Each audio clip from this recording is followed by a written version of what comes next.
An amazing set of audio was just released. They are tapes of President Lyndon Johnson less than a week before the election back in 1968. The war in Vietnam had the country's attention and disapproval. LBJ had negotiated what was supposed to be the end of the war until someone butted in and kept the war going.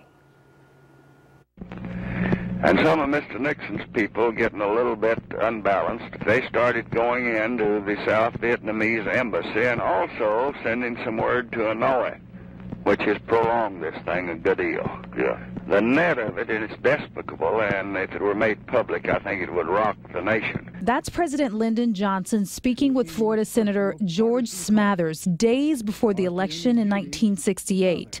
Democrats were in a very close race with former Vice President Richard Nixon. A peace deal between North and South Vietnam was so close, President Johnson went on TV and told the nation the war was over the Thursday before polls opened. And then this happened. We have found that our friend, the Republican nominee, our California friend, has been playing on the outskirts with our enemies and our friends both. He's been doing it through rather subterranean sources here. And he has been saying to the Allies that you're going to get sold out. You better not give away your liberty just a few hours before I can preserve it for you.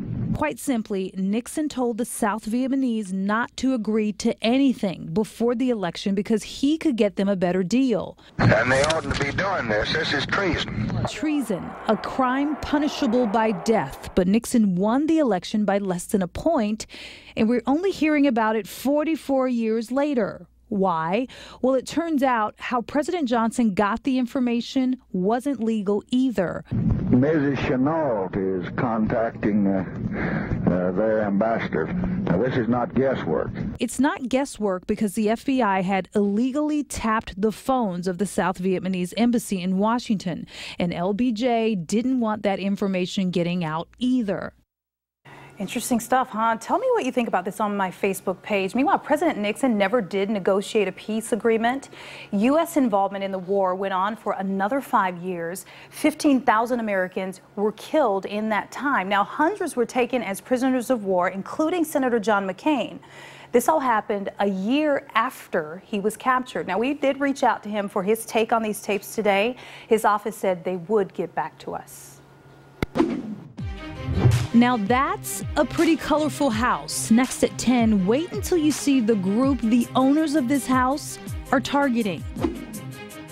Plus, a new way to fight gang violence. It's so low tech, you're probably not going to believe it. The world is a